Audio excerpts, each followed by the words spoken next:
మనందరికీ తెలుసు ఆరోగ్యమే మహాభాగ్యము. అంటే ఆరోగ్యంగా ఉంటేనే మన జీవితం సుఖంగా, సాఫీగా, సంతోషంగా, ఎటువంటి ఒడిదుడుకులు లేకుండా, ఎటువంటి సమస్యలు లేకుండా సాగిపోతుంది. అలాగే ఆరోగ్యాన్ని కనుక కాపాడుకోకపోతే బ్రతికున్నా చనిపోయినట్టే లెక్క. ఎందుకంటే ఎవరి మీద ఆధారపడకుండా వారి జీవితాన్ని వాడు నడుపుకోగలిగిన వాడే ధన్యుడు. ఎవరి మీద ఆధారపడి అనారోగ్య సమస్యలతో ఉండి ఆధారపడితే అటువంటి జీవితం అత్యంత దారుణం, అత్యంత బాధాకరం, అత్యంత శోచనీయం. ఎందుకంటే ఆరోగ్యం ఉంటేనే కదా మన జీవితం, మనం ఏదైనా సాధించగలుగుతాం. జీవితంలో ఏ పైనైనా చేయగలుగుతాం. ఏదైనా గొప్ప సత్కార్యాన్ని, సమాజానికి ఉపయోగపడే పని చేయాలన్నా, మనల్ని మనం ఉద్ధరించుకోవాలన్నా కూడా ఆరోగ్యమే మహాభాగ్యం. ఆరోగ్యం కావాలి, ప్రతి వాడికి ఆరోగ్యం కావాలి. దానికి ఏం చేయాలి? ఆరోగ్యం బాగుండాలి అని సైలెంట్గా కూర్చుంటే సరిపోదు కదా. దానికి ఏం చేయాలి అంటే నిత్యం మంచి ఆహారపు అలవాట్లు, క్రమశిక్షణ, సమయానికి నిద్రపోవడం, సమయానికి నిద్ర లేవడం, ఉదయం లేవగానే సరిపడేటువంటి వ్యాయామం, ఎక్కువ నీటిని తాగడం, మంచినీటిని ఎక్కువ తీసుకోవడం, ఖచ్చితంగా ఏదో ఒక రకమైన వ్యాయామం చేయడం, శారీరక శ్రమ చేయాలి. చేస్తేనే మన శరీరంలో ఉన్నటువంటి భాగాలన్నీ కూడా సక్రమంగా పనిచేస్తూ ఉంటాయి. మంచి ఫుడ్ తీసుకోవాలి. మంచి ఫుడ్ అంటే ఆరోగ్యకరమైనటువంటి ఆహారము, అంటే సీజనల్, ఏ సీజన్కి ఆ సీజన్ సంబంధించినటువంటి పళ్ళు, ఫలాలు, అలాగే మంచి ఆహారము, ఆకుకూరలు,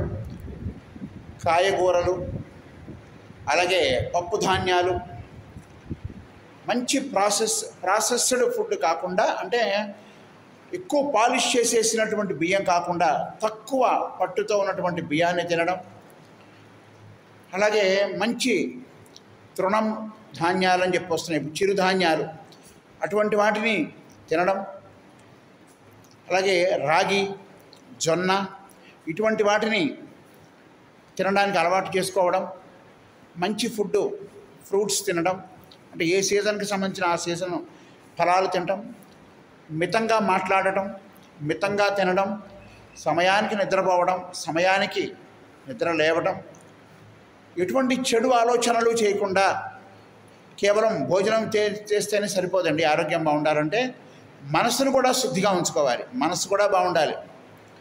శారీరక ఆరోగ్యంతో పాటు మానసిక ఆరోగ్యం కూడా ఉంటేనే మన జీవితం బాగుంటుంది. మనం దృఢంగా ఉన్నాం, కానీ మనస్సులో ఎటువంటి భయంకరమైనటువంటి అలజడులు పెట్టుకుని, భయంకరమైనటువంటి ఆలోచనలు పెట్టుకుంటే అది అనారోగ్యమే. అతిగా ఆలోచించడం, అతిగా ఒక పని గురించి అదే పనిగా ఆలోచించడం కూడా అనారోగ్యమే. కాబట్టి శారీరక ఆరోగ్యం, మానసిక ఆరోగ్యం. శారీరక ఆరోగ్యానికి ఏం చేస్తాం? వ్యాయామం చేస్తాం, మంచి ఫుడ్ తింటాం, సమయానికి నిద్రపోతాం, సమయానికి నిద్ర లేస్తాం, చక్కని ఆహారపు అలవాట్లు చేసుకుంటాం. అలాగే మనసు బాగుండాలంటే మంచి మంచి పుస్తకాలు చదవటం, గొప్పవాళ్ళ చరిత్రలు, ఎన్నో పుస్తకాలు, వందల మంది మహనీయుల జీవిత గాథలు చరిత్రలో ఉన్నాయి, పురాణాలు ఉన్నాయి, ఇతిహాసాలు ఉన్నాయి. రామాయణము, భారతము, భాగవతము, మహనీయులటువంటి జీవిత చరిత్రలు, స్వామి వివేకానంద, రామకృష్ణ పరమహంస, గాంధీ గారు, వాళ్ళ జీవితాలు వాళ్ళు ఎందుకు గొప్పవాళ్ళు అయ్యారు, ఎలా గొప్పవాళ్ళు అవ్వగలిగారు.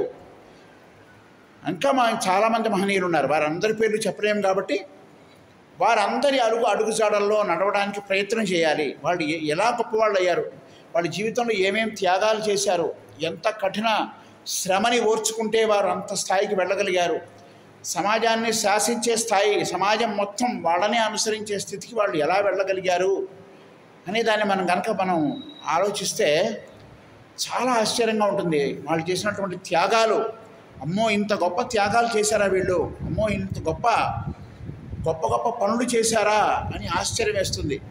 వాటిలో మనం కొన్ని చేయగలిగినా మన జీవితం ధన్యమే. కాబట్టి మానసికంగా దృఢంగా ఉండాలి అంటే సమయపాలన చేయాలి. ఏదైనా ఒక పని మీద వెళ్ళాలంటే సమయానికి వెళ్ళిపోవాలి, 10 నిమిషాల ముందే అక్కడ ఉండాలి అనే ధ్యేయంతో ఉండాలి. ఆలస్యం అనేది కూడా ప్రమాదకరమే. అనారోగ్యం కారణం ఏంటంటే ఆలస్యం వల్ల ఒత్తిడి పెరుగుతుంది మనసు మీద, మైండ్ మీద. దానివల్ల లేనిపోని రోగాలు, బీపీలు, స్ట్రెస్ పెరుగుతుంది, మైండ్ మీద స్ట్రెస్ పెరుగుతుంది. కాబట్టి సమయపాలన చేస్తూ మానసికంగా దృఢంగా ఉండగలగడానికి ప్రయత్నం చేయాలి.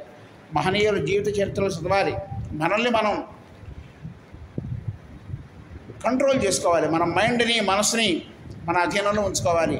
అదుపు తప్పనివ్వకూడదు. మనసుని, మైండ్ని అదుపు తప్పితే అనర్థమే. కాబట్టి లేనిపోని కోపతాపాలు వదిలేయాలి. అంతా పాజిటివ్గా, మంచి స్నేహితులు ఉండాలి, మంచి బంధువులు, అంటే బంధువులతో మంచి సఖ్యతగా ఉండాలి, మంచి స్నేహితుల్ని ఎంచుకోవాలి. ఎటువంటి చెడు అలవాట్లు లేని స్నేహాన్ని పాటించడంలో తప్పులేదు. మంచి స్నేహం ఎప్పుడూ గొప్పదే, చెడు స్నేహం ఎప్పుడూ ప్రమాదకరమే. కాబట్టి చెడ్డవాళ్ళని దూరంగా ఉంచేయాలి, మనకు అపకారం చేసే వాళ్ళని దూరంగా ఉంచాలి. మనకి మంచి సలహాలు ఇచ్చేవాళ్ళు, మన మంచి కోరేవాళ్ళు, మన ఆపదలో ఉంటే కాపాడే వాళ్ళని ఎప్పుడు కూడా మన పక్కనే ఉంచుకోవాలి. జీవితంలో ఎటువంటి ఒడిదుడుకులు వచ్చినా కూడా దృఢంగా ఉండి మంచి సలహాలు ఇచ్చి ముందుకి నడిపించగల శక్తి సామర్థ్యాలు స్నేహితులకు ఉంటుంది. కాబట్టి అటువంటి మంచి స్నేహితులను మెయింటైన్ చేయడం, మన ఆహారపు అలవాట్లు, ఆరోగ్య సూత్రాలు పాటించడం, నిత్యం వ్యాయామం, చక్కగా మంచినీటిని ఎక్కువ తీసుకోవడం, ఉప్పు కారాలు తగ్గించడం, మసాలా దినుసులు, అలాగే నాన్ వెజ్ను తగ్గించడం, శాకాహార భోజనంతో ఆరోగ్యంగా ఉంటున్నారని ఇప్పుడు ఎన్నో అధ్యయనాలు వెలువడ్డాయి. శాకాహారం తినండి, ఆకుకూరలు తినడం వల్ల ఎన్నో రోగాలు తగ్గుతున్నాయి. చక్కని పరిశుభ్రమైనటువంటి కూరగాయలు తినడం, మంచి ఫుడ్ తినడం వల్ల శారీరక ఆరోగ్యము, అటు మానసిక ఆరోగ్యాన్ని కూడా ఉంచగలిగితే నిండు నూరేళ్ళు బ్రతుకుతారు. దాంట్లో ఎటువంటి సందేహం లేదు. మితంగా తినాలి, మితంగా మాట్లాడాలి, మితంగా ఆలోచించాలి. అతిగా ఆలోచించకూడదు, మైండ్ పాడైపోతుంది.